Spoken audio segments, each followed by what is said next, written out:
She made the world fall in love with imperfection and died believing she'd been forgotten.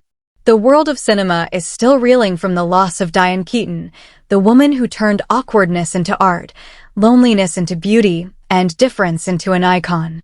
But now, her daughter Dexter, the child Dianne once called my greatest love story, has spoken for the first time.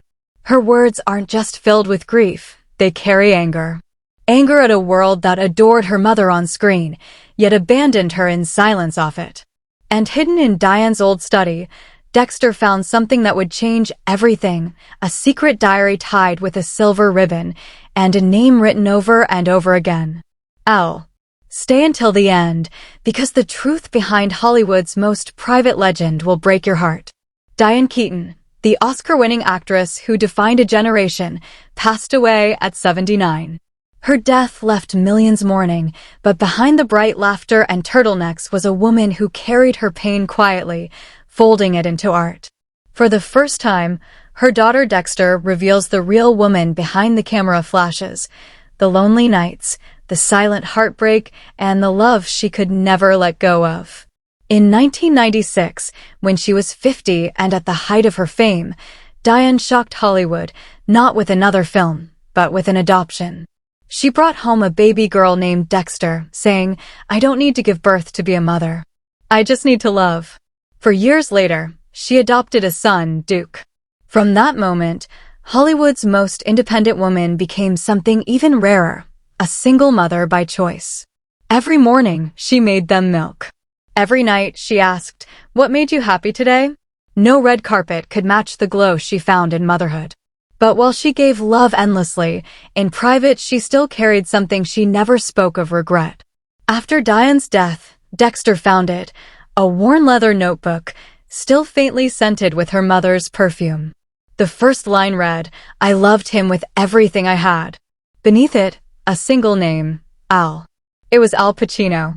Inside were stories from 1971, when they filmed The Godfather. Dianne wrote about laughter in New York streets, Sinatra on the radio, and nights waiting by the phone for a man who disappeared without warning. And the line that shattered Dexter's heart, "I asked him, marriage or goodbye. He said nothing.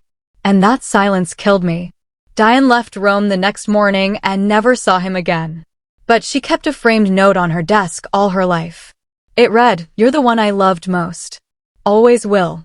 The handwriting was hurried, the paper coffee-stained, a memory preserved with her whole heart.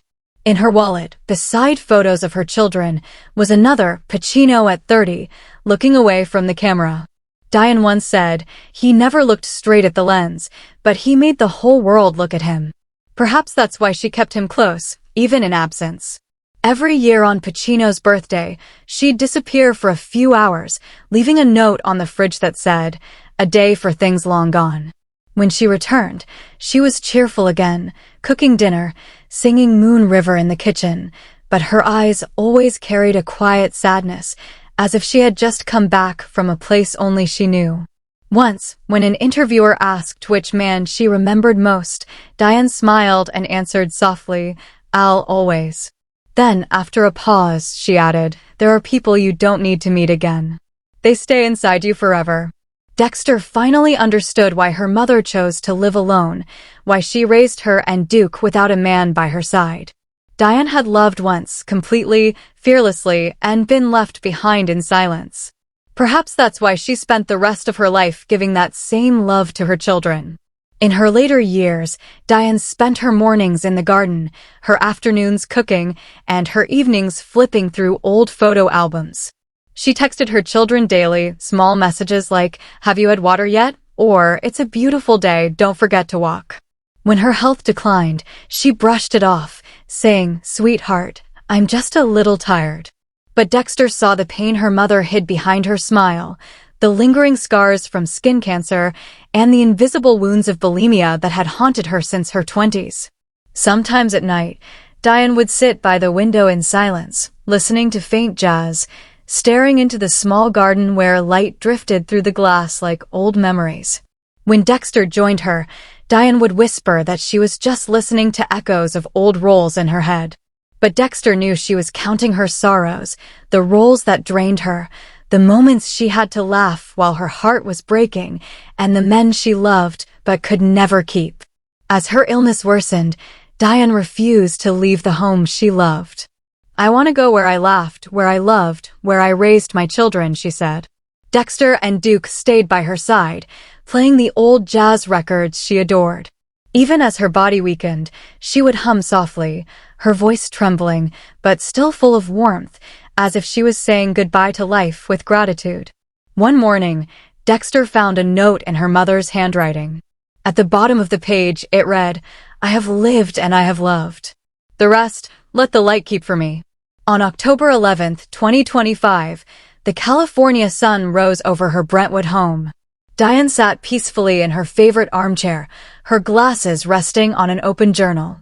The tea beside her was still warm. She was gone without sound, without pain, leaving behind only the quiet she had learned to call home. In the hours that followed, Dexter and Duke sat in the garden she once tended. They decided there would be no grand ceremony, no cameras, just candles, soft music, and words beneath her favorite tree. That evening, the house glowed from within, golden light flickering through the windows like the warmth she carried all her life. News spread quickly. Tributes poured in from around the world. Al Pacino released a short statement. "She was the quiet mirror of my heart." Meryl Streep, Steve Martin, and countless others shared memories of her wit, her kindness, and her fearless authenticity. The Academy released a tribute reel, Annie Hall, Reds, Something's Gotta Give, each scene reminding the world that Dianne Keaton was not just a star, but a symbol of sincerity and strength. And over the soft hum of piano music, Dianne's voice played once more, "Love is the greatest risk of all."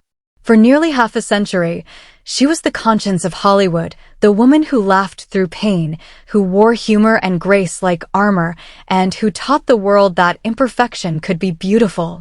In the end, her daughter said it best. "If I could choose again," Dexter wrote, "I'd still choose to be her daughter, even for one more day." Dianne Keaton may be gone, but her truth remains. She showed us that love, quiet, imperfect, unguarded love, is what makes a life worth living.